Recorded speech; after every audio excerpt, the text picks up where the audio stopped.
Hello everyone. Let's see sale labeling and packing of Ayurvedic, Siddha or Unani drugs under Drugs and Cosmetics Act 1940 and rules made thereunder 1945. So in this video we are going to see the particulars regarding the sale labeling and packing of Ayurvedic, Siddha or Unani drugs. No license is necessary for sale of Ayurvedic, Siddha or Unani drugs, but dealers of such drug can sell only such products which are manufactured by a person licensed to manufacture of such drug. मतलब कि आयुर्वेदिक, सिद्धा या फिर यूनानी drugs बेचने के लिए किसी लाइसेंस की ज़रूरत नहीं है, लेकिन वही ड्रग्स बेचने चाहिए, वही प्रोडक्ट्स बेचने चाहिए जो कि लाइसेंस के मुताबिक और लाइसेंस के साथ मैन्युफैक्चर किए गए हैं। मतलब कि हम उन्हीं मैन्युफैक्चरर से दवाइयाँ की खरीदारी करेंगे जिनके पास मैन्युफैक्चरिंग का लाइसेंस है, और वैसे ही आयुर्वेदिक या सिद्धा यूनानी ड्रग्स हम हमारे फार्मेसी में सेल आउट करेंगे। So the penalty for manufacture, sale or etc. of Ayurvedic, Siddha or Unani drug in the contravention of provision related to manufacture of such a drug. So we are going to see अगर हम किसी भी provision को अगर break करते हैं, किसी भी रूल, रेगुलेशन या कंडीशन को इस एक्ट के रिगार्डिंग आयुर्वेदिक, सिद्धा, यूनानी ड्रग अगर हम ब्रेक करते हैं तो इसके लिए हमें क्या पेनाल्टीज है मैन्युफैक्चर या फिर सेल के बारे में। Number 1, manufacture of drug deemed to be adulterated.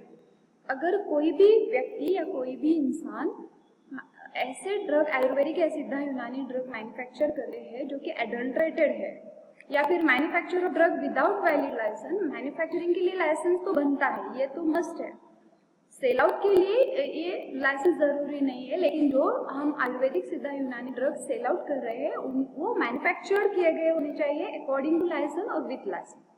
So manufacturer of drug without valid licence मतलब कि कोई भी ऐसा लाइसेंस नहीं है, और लाइसेंस के अलावा या लाइसेंस न होने के बावजूद अगर कोई व्यक्ति मैन्युफैक्चर करता है आयुर्वेदिक, सिद्धा, यूनानी ड्रग्स के, या फिर एडल्ट्रेटेड ड्रग का मैन्युफैक्चर चल रहा है लाइसेंस होने के बावजूद, एडल्ट्रेटेड ड्रग या लाइसेंस नहीं है फिर भी मैन्युफैक्चर कर रहे हैं, that person shall be punishable with imprisonment up to 1 year.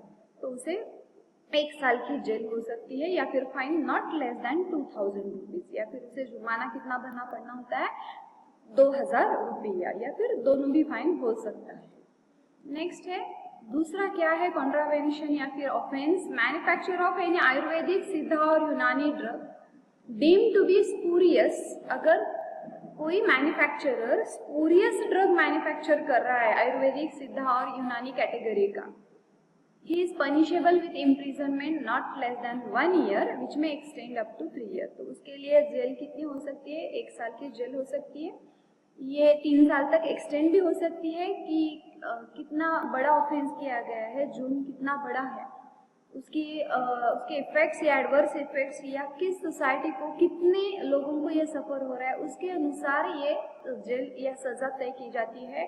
ये 1 साल से 3 साल तक एक्सटेंड भी हो सकती है। Fine not less then 5000 rupees, और जुर्माना कितना भरना पड़ता है 5000 रुपये से कम नहीं, मतलब कम से कम 5000 रुपये हो सकता है, ज़्यादा से ज़्यादा ये डिपेंड्स अपॉन द सिचुएशन। अगर contravention of any other provision related to Ayurvedic, Siddha और यूनानी ड्रग, इस ड्रग्स के मैन्युफैक्चर के बारे में अगर किसी और प्रोविजन का भंग किया जाता है या फिर उल्लंघन किया जाता है, that person is punishable with imprisonment up to 3 months and with fine not less than 500 rupees. तो उसे 3 महीने की जेल हो सकती है, या फिर फाइन 500 रुपये से कम नहीं, मतलब कम से कम फाइन 500 रुपये होगा, जुर्माना 500 रुपये होगा, या फिर जेल 3 महीने होगी। ये किसके लिए है, अगर किसी भी ये दो छोड़ के अगर कुछ और प्रोविजन है और वो ब्रेक की जाती है तो ये जुर्माना 500 रुपये और जेल 3 महीने की हो सकती है। नेक्स्ट है फॉर एनी सब्सिक्वेंट ऑफेंस। तो हमने अभी पिछले 2 स्लाइड में क्या देखा, ये पहला ऑफेंस था, मतलब कि पहला गुनाह था या पहला जुर्म था। इसके बाद भी अगर सब्सिक्वेंट या फिर सेकेंड कन्विक्शन होता है, मतलब लगातार ये इंसान या फिर ये जो गिल्टी पर्सन है वो लगातार ऑफेंस किए जाता है, मतलब कि सब्सिक्वेंट ऑफेंस, तो उसके लिए पनिशमेंट है, punishment with imprisonment up to 2 years, क्योंकि फर्स्ट कन्विक्शन के लिए 1 साल थी जेल, तो सेकेंड के लिए या फिर उसके बाद लगातार ऑफेंस के लिए कितनी होगी, अप टू 2 years और fine not less then 2000 rupees. अगर ऑप्शन बी या क्लॉज बी जो हमने पिछले स्लाइड में देखा, वही ऑफेंस अगर दोहराया जाता है तो imprisonment not less then 2 years। पहले कन्विक्शन के लिए ये जेल 1 साल थी, 1 से 3 साल थी। अब सेकेंड कन्विक्शन के लिए ये जेल कितनी होगी, 2 से 6 साल होगी, डबल होती है सेकेंड कन्विक्शन के लिए। और fine not less then 5000 rupees. Fine तो वही है, फर्स्ट क्लॉज ए के लिए भी वही फाइन है, क्लॉज बी के लिए भी वही फाइन है, जो कि फर्स्ट कन्विक्शन के लिए था वही सेकेंड कन्विक्शन के लिए भी फाइन है। नेक्स्ट, अगर सी क्लॉज दोहराया जाता है, मतलब कि जो हमने पिछले स्लाइड में जो कि पॉइंट सी था, अगर मतलब कि any other provision of this act regarding the manufacture of Ayurvedic सिद्ध और यूनानी ड्रग, ये था पॉइंट सी, क्लॉज सी, कि किसी भी आयुर्वेदिक सिद्ध यूनानी के मैन्युफैक्चर के बारे में किसी भी प्रोविजन का अगर भंग किया जाता है तो पहले कन्विक्शन के लिए इम्प्रिजनमेंट की 3 महीने 3 months, वो होगी डबल 6 months। और पहले कन्विक्शन के लिए जुर्माना था नॉट लेस देन 500 रुपीज। ये अब सब्सिक्वेंट कन्विक्शन के लिए क्या होगा, ये 1000 रुपीज होगा। उसके साथ ये तीनों क्लॉजेस ए बी सी की पनिशमेंट तो होगी और इसके साथ और क्या होगा, कॉन्फिस्केशन होगा। मतलब कि जो भी स्टॉक है या जहाँ का भी मैन्युफैक्चरिंग प्रीमाइस है, वहाँ पे जो कुछ भी चीजें रिगार्डिंग मैन्युफैक्चर है वो क्या किए जाएंगी, सील किए जाएंगे और ये जब्त किए जाएंगे, मतलब उसकी कस्टडी ली जाएगी तो किसी सरकारी अफसर द्वारा। Any stock of drug in respect of which the contravention has been made shall be liable for confiscation. Confiscation मतलब कि ये पूरी तरह से सील किया जाएगा और उसकी कस्टडी ली जाएगी, ये जब्त होंगे।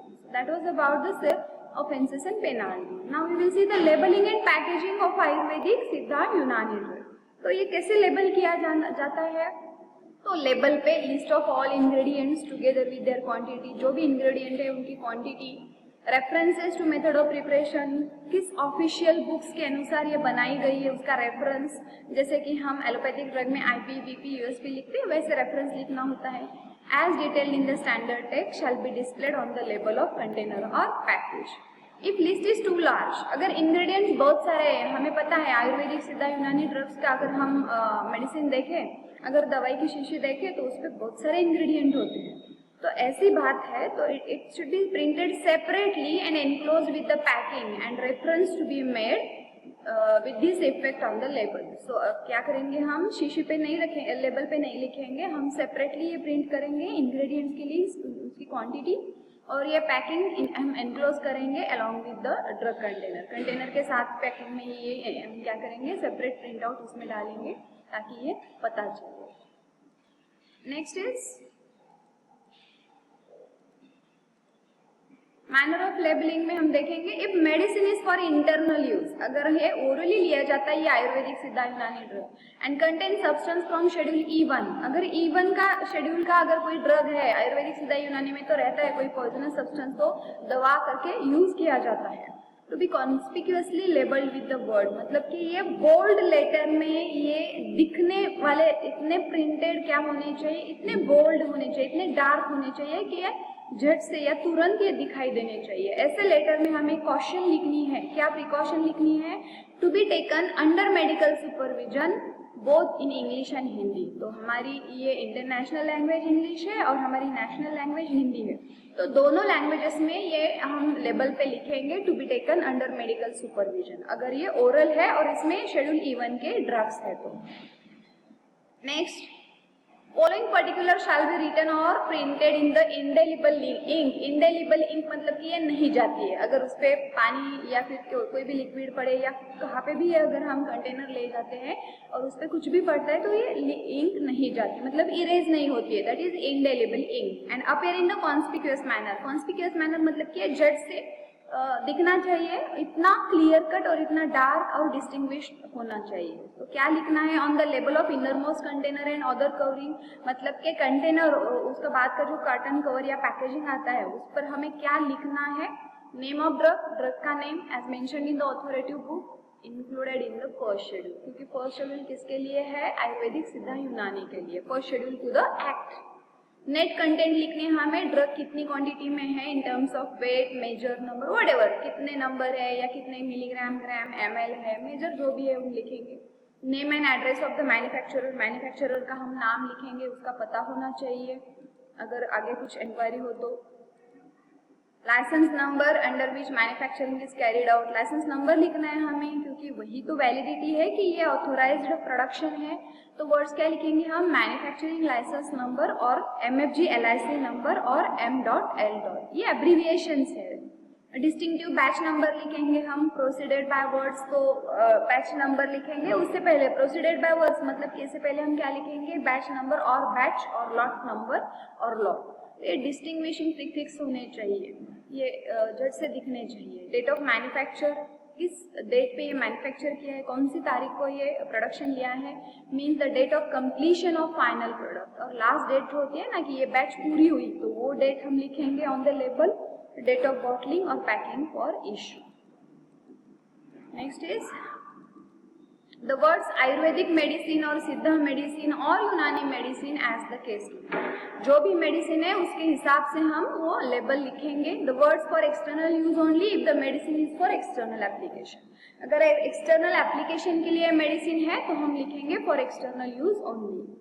Every drug intended for free distribution to the medical profession besides complying with the above provision, मतलब कि जो कुछ भी हमने अब तक डिस्कस किया इस वीडियो में, ये बातें छोड़ के अगर कुछ आयुर्वेदिक, सिद्धा, यूनानी ड्रग फ्री डिस्ट्रीब्यूशन के लिए है मेडिकल प्रोफेशन के लिए, मतलब कि रजिस्टर्ड मेडिकल प्रैक्टिशनर के लिए या फिर उनके इस्तेमाल के लिए, उनके ट्रायल के लिए, तो ऐसे ड्रग्स या ऐसे कंटेनर के लेबल पे हम लिखेंगे physician sample not to be sold and shall be over printed, मतलब कि ये बोल्ड लेटर में होगा, ओवर प्रिंट करेंगे हम और ये बोल्ड लेटर में लिखेंगे ये फिजिशियन का सैंपल है, ये बेचने के लिए नहीं है। So that are the labelling conditions for Ayurvedic, Siddha and Unani drugs.